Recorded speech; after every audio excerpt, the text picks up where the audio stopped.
சூழ்ச்சிகள் செய்து நம்மை போன்ற கட்சிகளை குழப்பம் செய்து அதை எப்படியாவது பலவீனப்படுத்த வேண்டும் என்ற நோக்கத்தில் திமுக முயற்சி செய்து கொண்டிருக்கிறது. அந்த முயற்சி நிச்சயமாக வீணாக அவர்கள் வெற்றி பெற முடியாது. வெற்றி பெற முடியாது. அதுல சமீபத்தில் நம்ம மிகப்பெரிய ஒரு மாநாட்டை நடத்தினோம். உலகமே நம்மை வியந்து பார்த்தது. 12 ஆண்டுகளுக்கு பிறகு நாம் நடத்தினோம். தமிழ்நாட்டில் உள்ள அனைத்து கட்சிகளும் வாயை பிளந்து என்று பார்த்தார்கள். அதில் அதிகமாக வயிற்றெரிச்சல் திமுக. என்னடா இவங்க எங்கிருந்து வந்தாங்க, எப்படி கூடினாங்க, எப்படி அமைதியா வந்தாங்க, அமைதியா போனாங்க, எங்கேயுமே பிரச்சனை வரலையே, 10 மணி வரைக்கும் அப்படியே உட்கார்ந்தாங்களே, அவங்களே சாப்பாடு எடுத்துட்டு வந்தாங்க, அவங்களே பஸ் எடுத்துட்டு வந்தாங்க, காலையில 4 மணிக்கு தான் வெளியில போனாங்க, ஆனாலும் அப்பயும் எங்கேயுமே பிரச்சனையே வரலையே, இங்கிருந்து தான் வந்தாங்க, எப்படி வந்தாங்கன்னு அவங்களுக்கு எல்லாம் புரியல. அதனால்தான் இன்று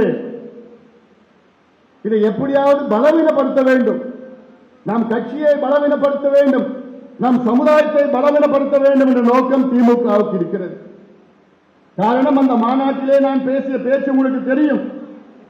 வன்னிய சமுதாயத்துக்கு துரோகம் செய்தது திமுக என்று பகிரங்கமாக குற்றச்சாட்டு நான் வைத்தேன்.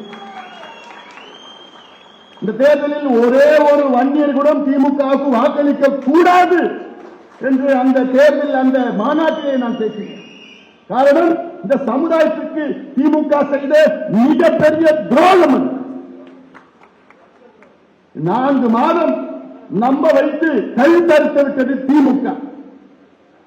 சமுதாயத்தையும் ஐயாவையும் சமுதாயத்தையும் கட்சியையும் நம்ப வைத்து 4 ஆண்டு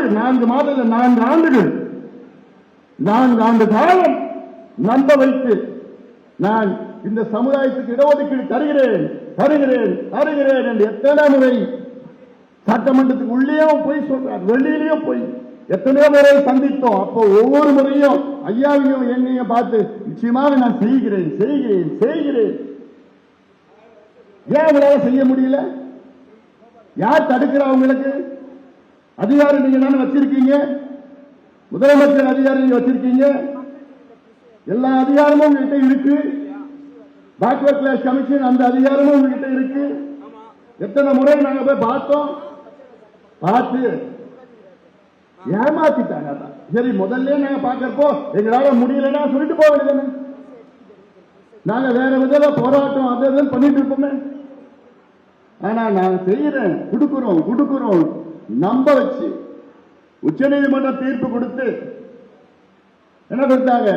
தமிழ்நாட்டில் வன்னியர்களுக்கு உள்ஒதுக்கீடு கொடுக்க தடை இல்லைன்னு சொல்லிவிட்டாங்க. தரவுகளை சேகரித்து கொடுங்கன்னு சொல்லிட்டாங்க.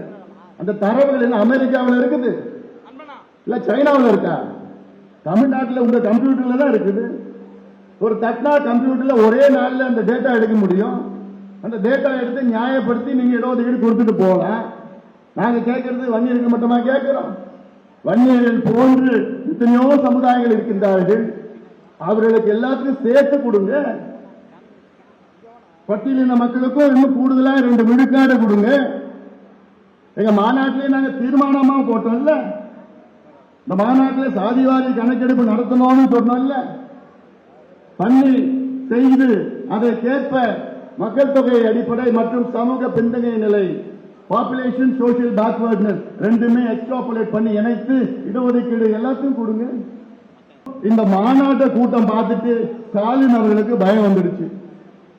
தமிழ்நாட்டில் அடுத்த வருகின்ற தேர்தலில் ஒட்டுமொத்த வன்னிய சமுதாயம் திமுகவுக்கு ஓட்டு போட மாட்டாங்கன்னு முடிவாயிடுச்சு. அந்த பயம் ஸ்டாலின் அவர்களுக்கும் திமுக வந்துடுச்சு. இப்போ வந்த பிறகு என்ன இப்ப பண்ணிட்டு இருக்காங்கன்னா, நம்ம கட்சியை பலவீனப்படுத்துவதற்கு சூழ்ச்சிகள் நடந்து கொண்டிருக்கிறது.